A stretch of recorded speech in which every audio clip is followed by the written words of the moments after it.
Bab 238. Stephen sangat tidak mengerti dan melihat dia. Maksudnya, Isabel menghela nafas. Aku tidak ada maksud merusak hubungan. Aku tidak suka. Tapi, apakah kamu tidak penasaran mengapa mereka putus saat itu? Bagaimana Rahel menjelaskan ke kamu? Aku tidak tahu dan juga tidak mau tahu. Aku hanya saja merasa kamu begitu pintar. Tidak mungkin hanya pikir sekedar itu kan? Raut wajah Stephen berubah. Isabel selesaikan perkataan dia dan juga merangkum. Jika Direktur Stephen benar-benar menyukai Raisa, maka tunjukkanlah. Sebagai teman Raisa, tentu saja aku berharap dia bisa bahagia. Jika kamu selalu bisa memberi Ruona kebahagiaan, jika kamu selalu membenciku, aku rela keluar dari dunianya demi kebahagiaan Raisa. Tentu saja, perjanjiannya adalah bahwa kamu selalu bisa memberi Raisa kebahagiaan. Jika Direktur Stephen tidak benar-benar mencintai Raisa, maka silahkan tinggalkan dunia Raisa. Stephen kaget. Dia sepertinya mengerti omongan Raisa tadi. Isabel tidak suka ikut campur masalah orang. Jadi hubungan Ravindra dan Rahel mulai tergoyah. Aku pilih untuk mundur. Tapi saat aku mundur, Ravindra maju. Dia bilang yang dia sukai adalah bukan Rahel. Karena ada omongan Ravindra, maka aku tidak pergi. Tapi masalah kebelakangnya sudah melewati bayangan kita. Nenek aku terus melarang aku bersama Ravindra, sama seperti kamu, berusaha memberi Rahel ke Ravindra. Tapi aku mau bertanya, Direktur Stephen, apakah kamu benar teman baik Ravindra? Kalau kamu teman baiknya, mengapa kamu terus paksa dia menerima wanita yang dia tidak suka? Mengapa terus menggunakan pertemanan kalian, bohongi dia, memanfaatkan dia? Kalau kamu temannya, mengapa hanya melihat sisi kasihan Rahel, tapi tidak sisi Ravindra? Mengapa? Karena Rahel adalah wanita dan Ravindra adalah pria. Jadi dia pantas. Kalau kamu mau menggunakan jenis kelamin, aku adalah wanita. Mengapa aku harus menderita, mengorbankan diriku demi kebahagiaan Rahel? Direktur Stephen, menurut analisa aku sekarang, apakah kamu masih menganggap dirimu adil? Apakah kamu masih menganggap Rahel adik? Kalau kamu bisa menyakiti kakak demi adik, seberapa tulus pertemanan kamu? Omongan Isabel membuat semuanya jelas, sampai Stephen pun bengong. Aku tidak pernah tahu kamu begitu mahir dalam bicara. Stephen dengan bengong melihat Isabel. Iya, hebat sekali sampai Stephen tidak bisa berkata. Isabel tertawa. Mana ada, aku hanya mengatakan yang sebenarnya. Kalau Direktur Stephen ingin berbicara, ya mari berbicara.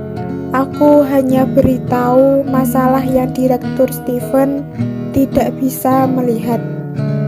Stephen akhirnya berkata, Aku akan pikirkan omongan kamu hari ini dengan baik. Isabel lalu berdiri. Aku berharap lain kali kita bertemu tidak akan dengan hubungan seperti ini. Lagi pula, kita tidak ada masalah langsung kan? Aku lakukan hal baik demi kamu, bagaimana demi kamu. Stephen, aku akan mempertimbangkan. Baiklah, kalau begitu, silahkan Direktur Stephen lanjut menikmati perkampungan. Aku pamit dulu. Isabel tersenyum dan pergi. Percakapan Rachel dan Stephen semuanya terdengar oleh Ravindra. Ravindra memegang gelas alkohol dan tersenyum pahit. Isabel, begitu pintarnya kamu dan begitu bodohnya aku. Ternyata akulah yang paling bodoh.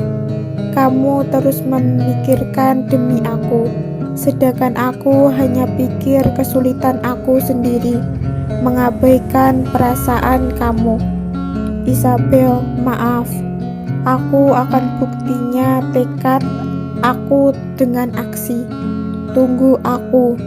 Aku akan paksa nenek. Kalau nenek mau bantu, tidak ada lagi hambatan. Tunggu aku beberapa hari saja. Aku tidak akan biarkan kamu pergi. Isabel kembali ke kamar, merasa berbicara dengan Stephen sungguh melelahkan. Dia harus semangat baru bisa menekan aura Stephen. Orang yang bertumbuh besar, Ravindra, ternyata begitu mudah dibohongi. Jadi dia sendiri harus mengeluarkan ketulusan dan kemampuan negosiasi yang kuat agar bisa membuat Stephen dari posisi musuh ke posisi tengah. Bagaimanapun, tetap ada orang yang dendam kepadanya. Isabel sekalinya kembali ke kamar, langsung melihat resep di meja. Yang membingungkan adalah siapa yang meletakkan di sini. Isabel juga tidak banyak pikir, itu semua resep masakan yang mudah, dan yang penting adalah banyak jenis. Dan juga beberapa dari itu sudah dilingkari. Jangan-jangan ini beberapa menu yang dipilih Raisa dan yang lain. Isabel melihat resep yang dilingkari memang tidak begitu susah. Asalkan mengikuti yang di sana, pasti akan selesai. Sampai akhir ada satu baris kata, pintar seperti kamu, bodoh seperti aku. Apa maksud dari kalimat ini? Isabel lalu menutup bukunya, baru melihat kalimat lainnya. Terlalu peduli, makanya kehilangan. Mundurnya kamu, apakah karena kamu kurang mencintai? Kalimat ini sudah jelas merupakan tulisan pria. Siapa yang akan berkata seperti ini? Dia lalu lihat kalimat itu lagi. Saat ini HP-nya berdering. Saat dia melihat itu, dia kaget. Itu adalah pesan dari Ravindra. Dulu orang selalu bilang, saat ada asmara, IQ orang adalah negatif. Dulu aku tidak percaya. Sekarang aku percaya. Di perang kali ini, aku kalah. Aku tidak bisa seperti kamu, tidak bisa mundur sepenuhnya. Kamu yang begitu pintar, masih bisa menganalisa. Setelah ada masalah langsung hentikan. Tidak sebodoh aku. Sudah jelas tahu kamu menghindar, tapi aku masih mau menarik kamu, karena aku sudah kehilangan kemampuan untuk mundur. Hanya bisa jadi pria yang bodoh. Di kondisi ini, aku mencintai lebih, Tetapi aku tidak menyalahkan kamu. Aku tahu kamu ada trauma sendiri. Kamu terpaksa, tidak peduli dimanapun, kapanpun, aku akan selalu menunggumu kamu di sini. Isabel selesai membaca kata terakhir dan menutup mulutnya dengan tangan. 5 hari, sudah 5 hari. Ravindra tidak pernah menyebut dirinya atau mengirim pesan. Dia putus asa, tidak lagi berharap bahwa dia akan mengingat kebaikannya. Namun pada saat ini, hari ini, ia menggunakan resep ini dan informasi ini untuk mengatakan pada dirinya sendiri bahwa ia selalu mengkamung dirinya sendiri. Ravindra, mengapa kamu melakukan ini? Mengapa kamu tidak bisa membiarkan aku pergi dan membiarkan diri kamu pergi? Meskipun aku tidak tahu bagaimana kamu memasukkan resep ini ke kamar aku tidak ingin tahu berapa banyak mata dan telinga yang telah kamu tempatkan di samping aku. Tetapi tidak peduli seberapa keras kamu mencoba, akhirnya tidak akan berubah kan? Kamu tidak bisa melepaskan ibumu. Kamu hanya bisa menyerah pada aku. Aku tidak berperasaan. Aku hanya membuat keputusan untuk kamu yang membuat kamu merasa malu. Aku tidak ingin memisahkan kita dan membiarkan kamu menanggung reputasi ditinggalkan. Aku lebih suka pergi secara inisiatif sendiri daripada memalukan kamu. Kamu bilang pintar seperti aku dan bodoh seperti kamu. Padahal orang bodoh itu jelas aku. Mengetahui bahwa seharusnya tidak boleh memiliki perasaan terhadap kamu, tapi tetap lakukannya. Ravindra, aku dulu berpikir kamu serba bisa, tetapi hari ini aku tahu ada sesuatu yang tidak dapat kamu dapatkan. Hubungan keluarga tidak tergantikan. Jadi tolong berdiri di posisi kamu dan biarkan aku pergi. Tolong jangan goyang hatiku seperti ini. Kamu tahu, saat aku berbalik, siksaan apa yang ada di hati aku. Iya, kamu tidak tahu, karena aku tidak bisa biarkan kamu tahu. Kamu dapat mengatakan bahwa aku kejam, atau bahwa aku tidak ada hati. Aku hanya meminta kita semua untuk aman sepanjang hidup kita. Ravindra mengirim pesan ini dan terdiam lama. Setelah sekian lama, Ravindra tiba-tiba berdiri, menatap langsung ke laut dan berkata dengan lembut, "Sudah hampir waktunya, saatnya untuk menutup jaring."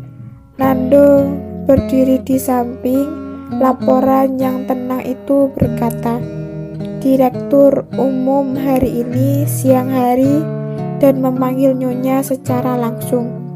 "Apa yang nenek katakan?"